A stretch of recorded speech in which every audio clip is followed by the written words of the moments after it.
Thank you very much, and thank you to all the previous speakers, Minister Mykkänen, Soili, what a wonderful presentation, and of course, Takahashi-san. I think that you have heard it loud and clear from everyone that sustainability transformation is real and it's urgent. And I think, Soili, as you put it really well, that if things go well, we all need to transform. So it's a very clear message for all of us. What I'm actually delighted to see is that everything we have discussed so far here is really aligned with the purpose statement that we have as Fujitsu. We are on a journey to really make the world more sustainable by building trust in society through innovations. And this is the reason why I personally wake up to work every morning, to really think through that how we can make things better step by step and move things right. And what we do, we need to do really well, while also having the innovative mindset in how we push forward and try and test and learn new things, as actually Takahashi-san was explaining very well at the start. But before I talk about Fujitsu and what's happening then for us here in Finland and what we are really looking at, I actually wanted to talk about you, because what we love at Fujitsu is feedback. I always say to my team that feedback is a gift. And what we have heard from you is, I think, that really encouraging that the way how we are transforming as Fujitsu is actually very much aligned with what we hear from you and what you have been saying. To start with, somebody gave us the message that sustainability, Fujitsu really takes it seriously. And I think that I must say today, listening to colleagues and also the team of today, it's really there. I'm really happy to see and hear that resonates also with all of you, or at least some of you.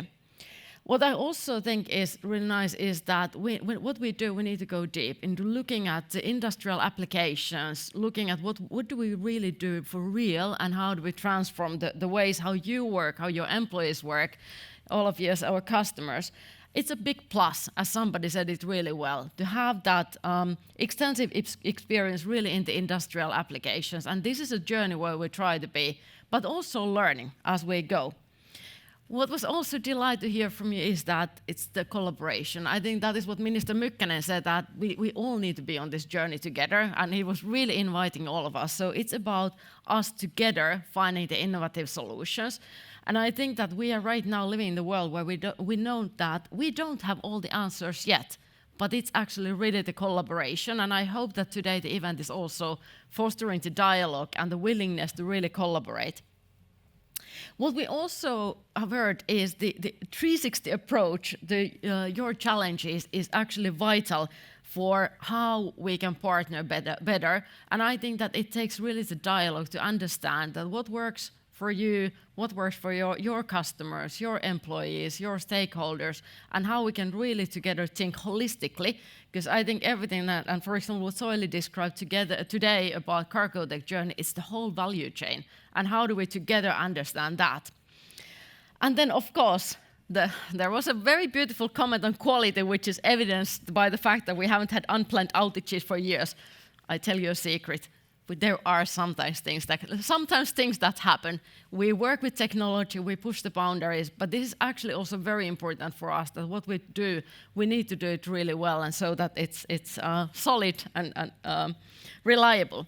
So this is what we heard from you when we spoke about us. So I just want to say sincere thank you for everything that you have said, and really sincere thank you for being with us on the journey, because this is really a collaboration and us together working to solve for the big challenges.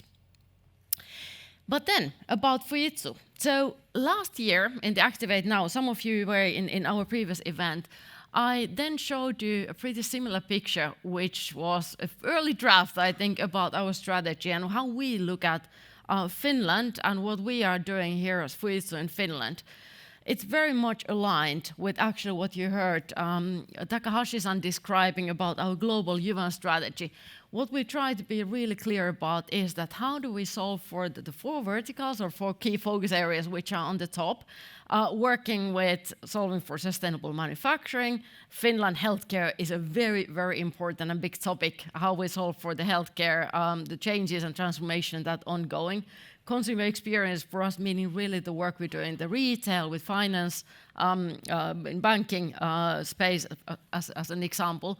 And then trusted society, the role we play We are one of the essential service providers for Finland, and I think that this is something that I personally, I know the team takes really seriously, that how do we make sure that the Finland, the cities, the governments, the municipalities, all of that works well and utilizes digitalization.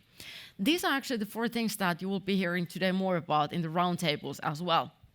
But then there are also the 5 fundamentals that we work with.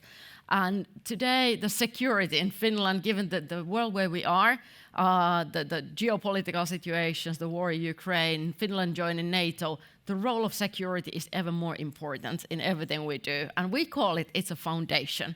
It's a foundation for the approach, how we look at what we do for, in the different services, but it's also part of the solutions that we provide. Hybrid IT. Takahashi-san spoke a lot about cloud. Hybrid IT really means it's a collaboration with Microsoft. We collaborate very closely when we look at how we utilize the best of cloud. We also work with the other cloud providers, but we also have our own, operate our own data centers, private clouds in cases where that is a necessity, depending on the situation. But it's a fundamental where we really work, not only in Finland, but utilizing the global capabilities. Business applications is something which really is at the heart of the sustainability transformation. For example, with SAP, the digital manufacturing cloud solutions, where I think we have had the pleasure of working with ABB, for example, digitalizing the factories, or in healthcare, the work we do for example, with the Helsinki University Hospital and healthcare districts, and so many others. So with SAP, with ServiceNow, with Microsoft, OutSystem, InterSystems, many partners really looking at the whole value chain of digital processes. How do we actually really transform them to be sustainable? And then the digital workplace, that has been for Fujitsu a very important area. So how do we make sure that the employees, our customers, as I think Soili really nicely put it, that we really solve for the excellent employee experience, because ultimately, as we have heard today, to really succeed in sustainability transformation, your people need to have the opportunity to shine, and they need to have the opportunity to really work together and collaborate in meaningful ways. And then the 5th one is, of course, the professional services, where my colleagues are actually your colleagues. So our people, our project managers, Scrum Masters, they work as part of your teams, digitalizing your businesses and providing solutions for your customers. These are the areas that we focus on as Fujitsu in Finland, and I think it has been a delight with all the colleagues in the room. For the past year, we have been on a very transformational journey. We have turned into a fully agile company. We have taken objectives, key results, OKRs as a leading principle for how we work. And we have actually, not only ourselves, but with many of the customers, many of the partners, we have set very ambitious goals, how we really partner together. And I think that it's wonderful to see that, as you heard, that we, Fujitsu as a company, globally we are transforming. So are we here in Finland as well. And I think that's important, to really have the agility and the mindset that we are moving fast forward. So when I then think about the transformation, a few words, and I think some words that Soili said resonated so well with what I have actually in my slides. So when we as Fujitsu here, but also Fujitsu as globally, when we think about what transformation for us really is, as Professor Yanis Janov from London Business School said it really well, business as usual is no longer an option. Today, in the previous speeches, it has been proven so many times. We need to transform if things go well.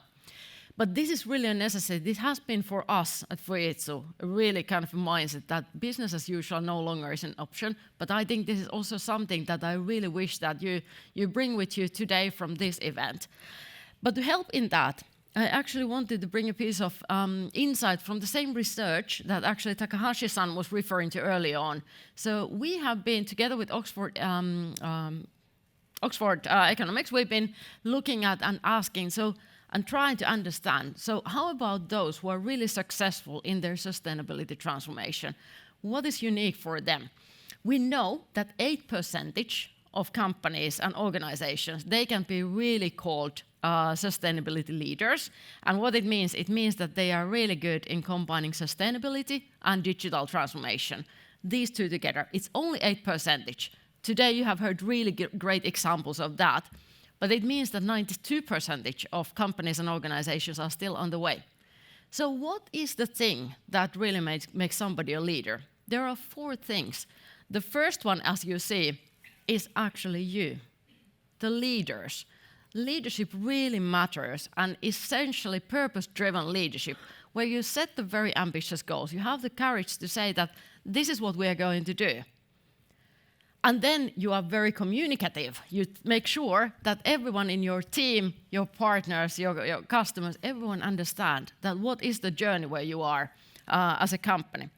And really making sure that you lead it from the front. So that's number 1. Number 2, this is my favorite, is empathy. And empathy means that just acknowledging that when it comes to sustainability transformation, it is a journey, and we need to learn. We need to learn together, and having the empathy that not everything is ready yet. So, for example, at Fujitsu, in our this year's objectives and key results, we said that the sustainability transformation is one of the OKRs, and one of the actions there is that how do we actually train all our employees? We are on a journey there, but it starts from that. Giving your people the opportunity to understand, to learn, so that everyone can be really utilizing that as a strength in whatever their role is. If they work with AI, quantum computing, if they work in service desks, run projects, and so forth. Number 3 is about integrating sustainability at the heart of the business. And we know that amongst the leaders, the majority of the companies really do actually what, again, Soili was so well saying.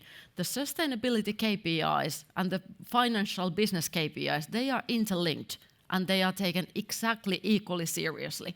This is what defines a leader in sustainability transformation, that you really take a look at, so what does this mean for our core business? It is not an ESG reporting exercise, but it's actually about transforming your core business.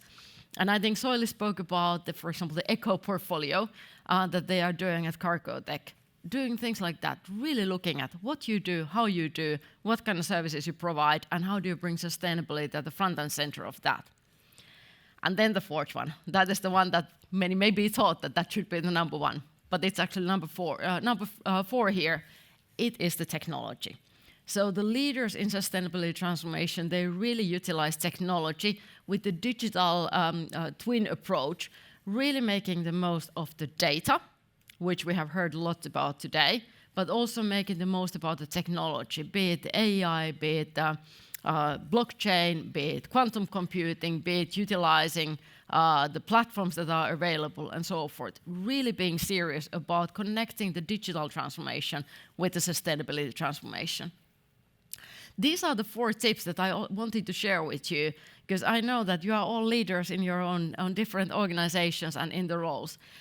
My ask for all of you today would be that really think this through as you are heading today in the roundtable conversations and as you are taking notes of today's session. And my ask for you is that if there is one thing that you do today, is ask yourself a question that, am I really serious? Am I thinking big enough? And am I taking a little bit of risk in how we as an organization are transforming and how my own leadership style is transforming?